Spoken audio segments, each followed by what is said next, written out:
Supercrack Estrella presenta la existencia del Rey Escorpión en tiempos de Sodoma y Gomorra. Un descubrimiento sorprendente en uno de los templos de la ciudad. Una cabeza de masa de piedra caliza, muy fragmentada, datada aproximadamente hacia 3100 a.C. De 25 centímetros de alto y 9 kilos de peso, que presentaba una curiosa decoración. En ella podía apreciarse la imagen en relieve de un rey tocado con la corona blanca del Alto Egipto, con una cola de toro colgando de su cintura y portando en sus manos un instrumento agrícola, una azada. El monarca, representado a gran tamaño, parece a punto de abrir un canal de riego. Sobre su cabeza se dispuso una flor en forma de roseta, con 7 pétalos, un símbolo empleado durante el predinástico egipcio para simbolizar al soberano, y, lo más curioso, frente al rostro del rey puede apreciarse con claridad la figura de un escorpión. Al no existir más datos sobre el nombre de este antiguo gobernante, Kibel lo bautizó como Rey Escorpión. La espléndida pieza fue llevada al Museo Ashmolean de Oxford, donde se expone en la actualidad. Esta es la historia del primer ángel caído que reinó, que supuso traer un avance tecnológico a la Tierra como eran los híbridos de humanos con animales. El panteón egipcio comprendía numerosas deidades de forma fantástica.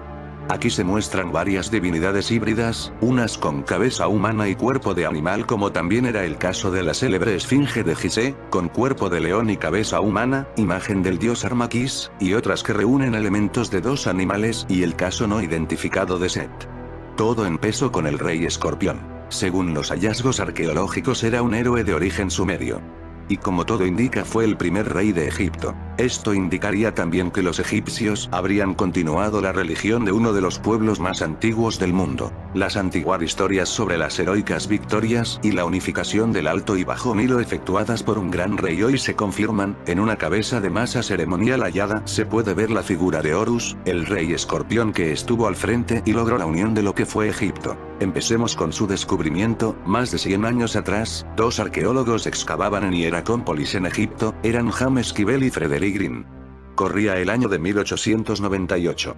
Hicieron un descubrimiento sorprendente en uno de los templos de la ciudad. Era una cabeza de masa de piedra caliza, muy fragmentada, fue datada aproximadamente hacia 3100 a.C. Aquel día comenzó el misterio del Rey Escorpión, representado en aquella reliquia. Porque sabemos que el Rey Escorpión vivió en la misma época que existió la ciudad de Sodoma y Gomorra. 2 arqueólogos excavaban en Hieracómpolis en Egipto, eran James Kibel y Frederick Green. Hicieron un descubrimiento sorprendente en uno de los templos de la ciudad. Era una cabeza de masa de piedra caliza, muy fragmentada, fue datada aproximadamente hacia 3100 a.C. El artefacto tenía 25 centímetros de alto y 9 kilos de peso. Presentaba una curiosa decoración, aparecía la imagen en relieve de un rey tocado con la corona blanca del Alto Egipto. Lo adornaba una cola de toro colgando de su cintura, en sus manos estaba un instrumento agrícola, una azada. El monarca, representado a gran tamaño, parece a punto de abrir un canal de riego. Sobre su cabeza se dispuso una flor en forma de roseta, con 7 pétalos, era un símbolo empleado durante el predinástico egipcio para simbolizar al soberano. Lo más curioso aparecía frente al rostro del rey. Puede apreciarse con claridad la figura de un escorpión. No existían más datos sobre el nombre de este antiguo gobernante. Kibel entonces lo bautizó como Rey Escorpión. La espléndida pieza fue llevada al Museo Ashmolean de Oxford, y allí se expone en la actualidad. Los egiptólogos sostienen que el rey Horus Escorpión habría logrado su reinado en el año 3100 a.C. Sabemos que 23 años después del reinado del rey Escorpión, en el 3123 fue la destrucción de la ciudad de Sodoma y Gomorra. Lo sabemos por esta investigación en 2008, una pieza de arcilla conocida como planisferio, descubierta por Henry Layard a mediados del siglo XIX, fue analizada por los investigadores Alan Bond, de la empresa Reaction Engines y Mark Emsell, de la Universidad de Bristol, que descubrieron que la placa fue escrita por un astrónomo sumerio donde los relatos databan de la noche del día 29 de junio de 3123 a.C. y 23 años después del reinado del rey Escorpión. En el calendario juliano.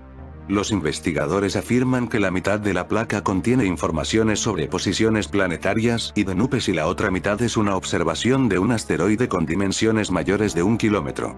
Según Mark Emsell, con base en el tamaño y ruta descritos, existe la posibilidad de que este asteroide hubiera chocado contra los Alpes austríacos en la región de Coffels. No hubo cráter que pudiera evidenciar la explosión, por el hecho de que este habría volado próximo al suelo, dejando un rastro de destrucción causados por la onda supersónica. Su rastro habría generado un balón de fuego con temperaturas próximas a 400 grados, y devastado aproximadamente un área de 1.000.000 de kilómetros cuadrados.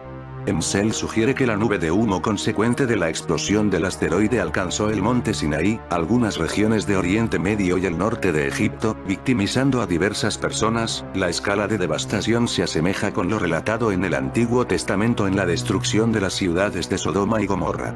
La destrucción ardiente de Sodoma y Gomorra, y la existencia de pozos de betún, asfalto, en aquella región son descritas en la Biblia. Gen 14, 3, 19, 12, 28. Muchos peritos creen que las aguas del Mar Muerto tal vez se hayan elevado en el pasado y hayan extendido la extremidad meridional del mar en una considerable distancia, cubriendo así lo que tal vez haya sido el lugar de esas dos ciudades.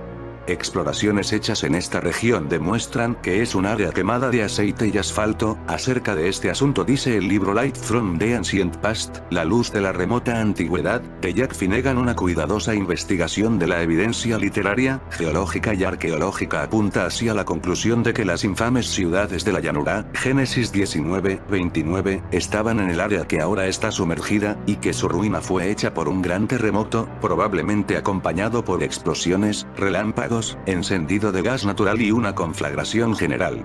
Recordemos que en mis vídeos de Supercrack Estrella he hablado de los Alpes suizos, de cómo los ángeles caídos vivían en este lugar. Estos Alpes suizos eran una réplica de la prisión que ellos tenían bajo el hielo de la Antártida. Este asteroide hubiera chocado contra los Alpes austríacos, demostraría que estos ángeles caídos que estaban aquí fueron atacados en una especie de guerra nuclear. El rey Escorpión pudo ser un ángel caído. Él seguramente visitaba esta ciudad de Sodoma y Gomorra en el 3100 a.C.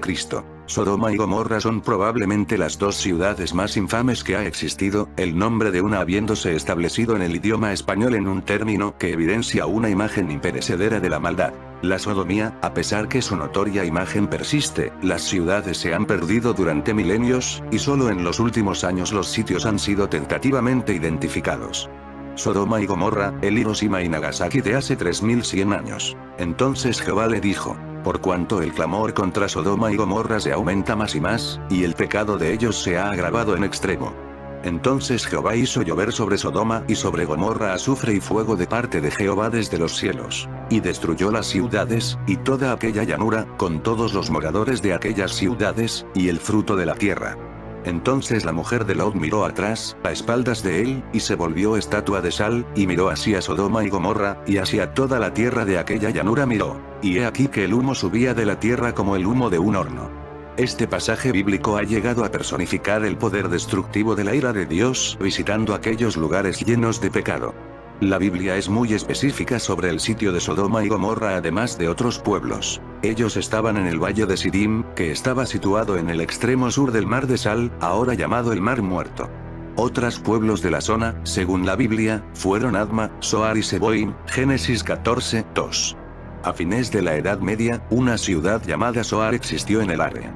Por tanto, volvemos a la teoría popular de que estas ciudades no fueron destruidos en un cataclismo geológico, sino un apocalipsis hecha por una entidad divina, o por qué no decirlo, hecha por extraterrestres que fue de naturaleza tecnológica. Fueron Sodoma y Gomorra atacados con armas atómicas, como lo fue Hiroshima y Nagasaki. El primer rey de Egipto, el rey Escorpión, era un ángel caído que fue atacado. Es posible que él reinara sobre esta ciudad de Sodoma y Gomorra.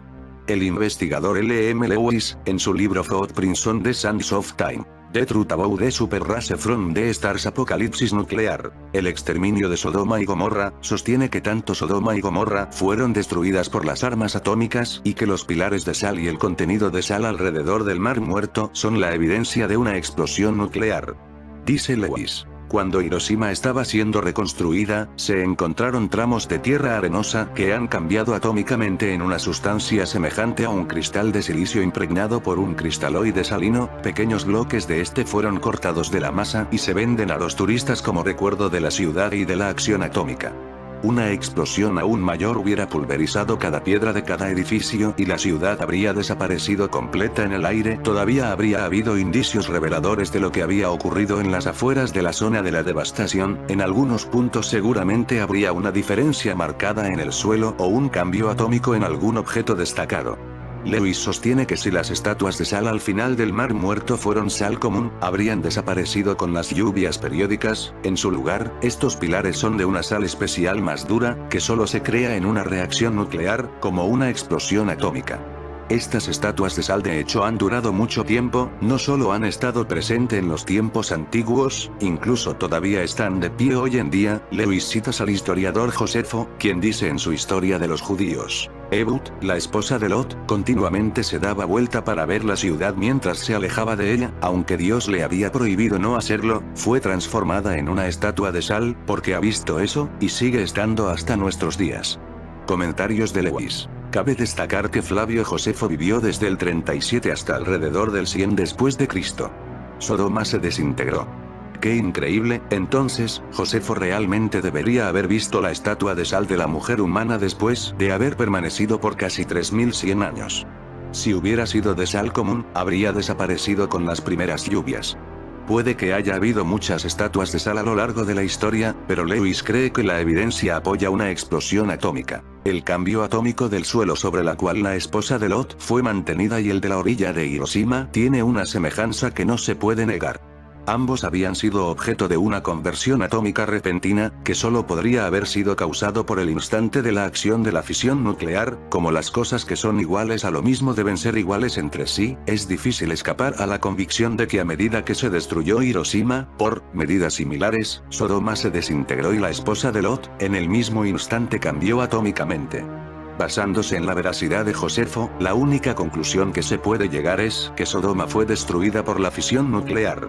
La historia de Sodoma y Gomorra es sorprendente no solo por la destrucción, sino también por las personalidades involucradas, como el ángel que advirtió a Lot a salir de las ciudades condenadas. ¿Fue Lot advertido de antemano que las ciudades iban a ser bombardeadas por Dios o extraterrestres con armas de alta tecnología? Lot fue advertido para sacar a su familia, pero su esposa miró hacia atrás y fue cegada por el destello atómico. Y tal vez su cuerpo incluso fue cambiado atómicamente.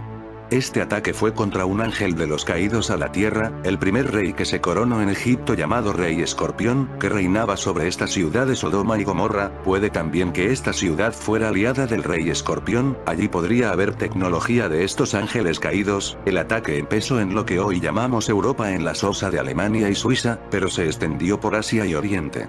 En el extremo sur del Mar Muerto, hoy en día está una planta química moderna llamada DHC Chemical Works. Se dice que esta gran planta química tiene una fuente inagotable de minerales valiosos, incluyendo sales radiactivas, con la que trabajar. ¿Son algunos de estos productos químicos resultado de una antigua explosión atómica? Los elementos básicos de la historia de la destrucción con fuego y azufre no podría haber sido entendidos en la forma que han sido interpretados hasta la era moderna. Lot tuvo que alejarse de la explosión más de lo posible. Detrás de una montaña, la explosión o las explosiones causó la destrucción de al menos 2 ciudades, presumiblemente un área bastante grande. La esposa de Lot miró hacia atrás en la explosión, mientras estaba huyendo de todas sus posesiones y, probablemente, de su familia. Algo la mató y cambió su cuerpo para aparecer como una estatua de sal. Los ángeles no podían hacer nada hasta que Lot llegue a un lugar seguro y, finalmente, por la mañana, Abraham miró en la dirección de la explosión mientras el humo subía como el humo de un horno. En términos modernos lo llamaríamos un hongo. ¿Cómo puede alguien, hace miles de años, haber escrito una descripción tan precisa y detallada de una explosión termonuclear? Seguro que nadie. En esta historia el Señor Dios claramente no aprueba el comportamiento de estas personas y las destruye en su totalidad. Esta fue una guerra contra los ángeles caídos, y el más importante de todos ellos era el rey Escorpión, el primer rey de Egipto. Se deduce que ya en esa época Egipto controlaba su agricultura. Los egipcios de entonces ya eran capaces de construir canales y embalses. Escorpión parece inaugurar un nuevo cauce.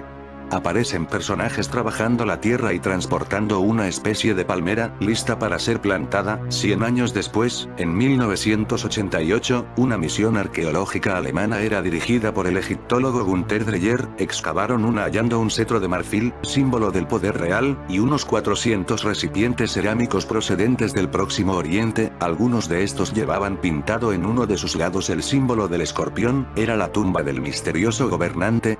No se confirmó, pero se dató hacia 3200 a.C., se sospecha que perteneció a otro rey escorpión, al que le han llamado Horus Escorpión I.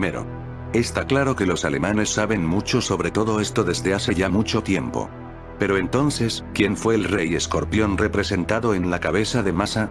Los relieves de esta pieza indican claramente que era un rey del Alto Egipto. Una teoría dice que fue el padre de Narmer, el rey al que por unanimidad se atribuye la unificación de Egipto. No se sabe con total seguridad dónde fue enterrado. Dreyer y su equipo apuntaron como posible lugar de enterramiento de este gobernante la tumba B50 del llamado cementerio B de Abidos, consta de 4 cámaras. Cuando la excavaron, los arqueólogos descubrieron que estaba completamente vacía, es difícil saber quién fue su propietario. Los egiptólogos piensan que su orientación es un factor a tener en cuenta para afirmar que es la tumba de Escorpión II. El misterio del rey escorpión sigue vigente. Hollywood le dedicó 4 películas, pero nada de lo que se ve allí se acerca remotamente a su posible historia. Algún día, aquella figura tallada en una vieja herramienta por fin encontrará su forma de contarnos su historia. Hoy en Supercrack Estrella ya sabemos más que ningún libro de historia sobre él. Los egiptólogos sostienen que el rey Horus Escorpión habría logrado su reinado en el año 3100 a.C. Logró llegar al trono conquistando Nejen, Hieracómpolis, la ciudad predominante del Alto Egipto, transformándose en el primer rey soberano de toda la nación. Para su asunción fue construido el bastón ceremonial, donde en su cabeza está la imagen que sobrevive 5000 años después. La verdadera causa que hizo que esta leyenda siga viva a lo largo del tiempo se debe al desconocimiento del personaje, de su propio nombre o de la fecha concreta que abarcó su reinado, motivos que han llegado, incluso, a convertir dicha figura histórica en un verdadero reclamo cinematográfico. ¿Realidad o ficción? Esa es la cuestión. Durante mucho tiempo algunos estudiosos creían que tanto el rey escorpión como otros reyes de esa época eran personajes que pertenecían al mito, debido a esa dualidad hombre-animal tan característica de la religión egipcia. La obviedad que ofrece el caso del rey escorpión ha sumido a este personaje en el más absoluto misterio hasta que ciertas excavaciones, llevadas a cabo en los desiertos del sur de Egipto, proporcionaron evidencias de que esos primeros gobernantes predinásticos dinastía 00 fueron reales. Sabemos que los ángeles caídos realizaban híbridos de humanos con animales, experimentos que demuestra que ellos estaban muy avanzados en estas cosas. El rey escorpión podría de alguna manera tomar esta forma, o quizás era un clon del rey escorpión, donde usaron esta tecnología de híbridos mezclados con humanos y ángeles caídos, aberraciones que lógicamente podrían ser la causa de la destrucción de la ciudad de Sodoma y Gomorra. Sea como sea, esta teoría se ajusta a lo que cuenta la Biblia. 2 son los hallazgos reveladores. El primero surgió a partir de la fervorosa labor realizada en el siglo XIX por los arqueólogos John C. y Deborah Darnell, tras ser hallada una tablilla de piedra en donde se representaba una procesión en donde un gobernador regresa a la ciudad de Abidos tras destronar al líder de Nakada.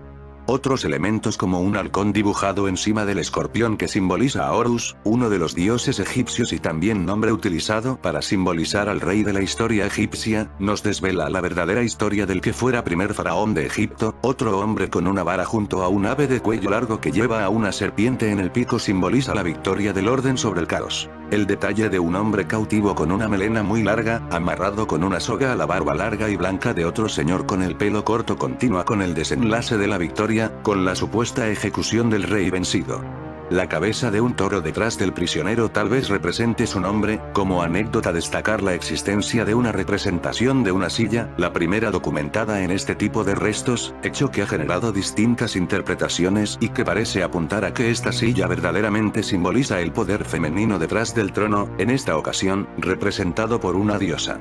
La segunda referencia documental es un raro artefacto, una de las obras de arte más antiguas de Egipto extraída de excavaciones similares a partir de la labor arqueológica del Dr. Kibel y del Dr. Green durante la expedición de 1987-1998, en el depósito principal de Hieracómpolis.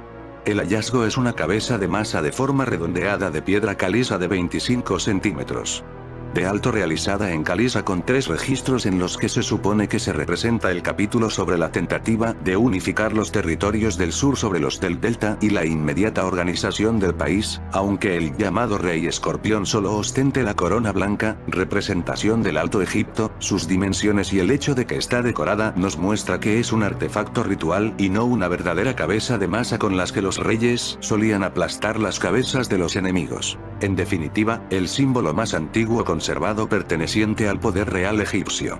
El curioso apelativo que sus contemporáneos le atribuyeron creemos que aludiría a las cualidades guerreras del personaje a través de la comparación del rey con la enorme resistencia del escorpión a la sequedad del desierto, fuera de su letalidad.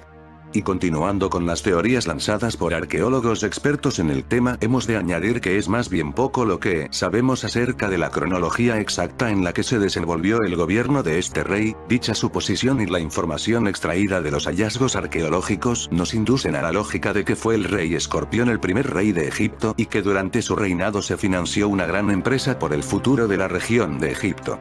Así que somos conscientes de que hacia el 10.000 a.C. La desertización del norte de África obliga a las tribus nómadas a desplazarse hacia el Nilo en busca de un hábitat adecuado a sus necesidades. Ya en el 3500 a.C., las tribus nómadas empiezan a asentarse a lo largo del río Nilo formando estables asentamientos que, gracias a la fertilidad de la tierra, darían lugar a aldeas y ciudades. Los lazos de amistad y enfrentamientos existentes entre los distintos poblados llevaron, hacia finales del cuarto milenio antes de Cristo, a la aparición y rivalidad de dos grandes entidades políticas de tipo monárquico, un reino en el norte, o Bajo Egipto, y otro en el sur, o Alto Egipto, de ahí el nombre de doble país o las dos tierras, como se conoce a Egipto.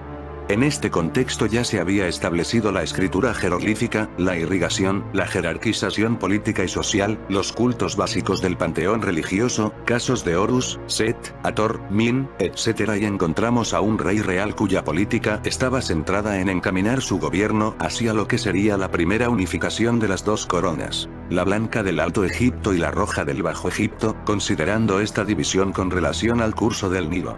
Son muchas las que han suscitado dichas teorías, entre las que destacan aquellas que atribuyen la unificación a reyes posteriores. En cualquier caso, la opinión más generalizada es que Escorpión se constituyó uno de los últimos representantes de la lucha por la unidad del Egipto predinástico, que Narmermenes sería el fundador del imperio y que Aa sería su primer sucesor. Recordemos que aquellos tiempos están volviendo otra vez a nuestro siglo XXI. Japón aprueba los híbridos entre humanos y animales, el futuro de la humanidad. Los científicos podrán crear híbridos entre humanos y animales para investigación. En el futuro puede que no seamos 100% humanos, que en nuestros cuerpos tengamos partes de otros animales, ya sea para sobrevivir enfermedades mortales o para mejorar nuestros cuerpos. Cabe preguntarse si entonces realmente seríamos humanos, pero ese no es un debate nuevo. De hecho, la tecnología para crear híbridos ya existe, y son solo las consideraciones éticas y legales las que han impedido que estas investigaciones continúen hasta ahora. Había muchas expectativas por ver qué país sería el primero en dar el paso, en un intento de sacar ventaja al resto, y ese país ha sido Japón. Como apunta Nature, el gobierno japonés ha sido el primero en aprobar un embrión híbrido entre humano y animal. El proyecto no solo puede ser uno de los más polémicos de la historia de la ciencia, también puede cambiar a la humanidad tal y como la conocemos. Parece que otra vez el rey escorpión está de vuelta. Los híbridos entre humanos y animales están cerca. El proyecto conjunto entre la Universidad de Tokio y la Universidad Stanford de California está siendo liderado por Hiromitsu Nakauchi, el influyente biólogo especializado en células madre que ha vuelto a su país natal después de dar tumbos de un lado a otro buscando apoyos. Sus logros en la investigación de células madre, como la posibilidad de producir un gran número de ellas en el laboratorio, sin duda han influenciado. Hasta el pasado marzo, en Japón el crecimiento de embriones animales con células humanas solo era legal hasta pasados los 14 días. Una limitación que ahora el Ministerio de Educación y Ciencia japonés ha eliminado, implementando nuevas pautas que ahora permiten hasta el trasplante del embrión en animales. El proyecto de Nakauchi será el primero en aprovecharse de la nueva legislación, aunque eso no significa que vayamos a empezar a ver gente con orejas de lobo por la calle. Para empezar, el plan consiste en hacer crecer embriones de ratón híbridos con ratas hasta los 14 días y medio, cuando los órganos ya están casi formados. Una vez que termine, pedirá permiso al gobierno para hacer crecer embriones híbridos de cerdo hasta los 70 días. Los embriones híbridos pueden ser la clave para crear órganos para trasplantes que no provoquen rechazos y sean personalizados para cada paciente. Sin embargo, la terrorífica posibilidad de crear quimeras, mezclas de humanos y animales no se le escapa a nadie, y mucho menos a Nakauchi, que afirma que su equipo está tomando medidas para no pasarse de la raya. Por ejemplo, los embriones de animales están modificados genéticamente para que no formen sus propios órganos, y solo se formen los humanos. Pronto veremos un escorpión humano traídos a nuestros tiempos. En fin, amigos de Super Crack Estrella, si el video te gustó, pulgar arriba.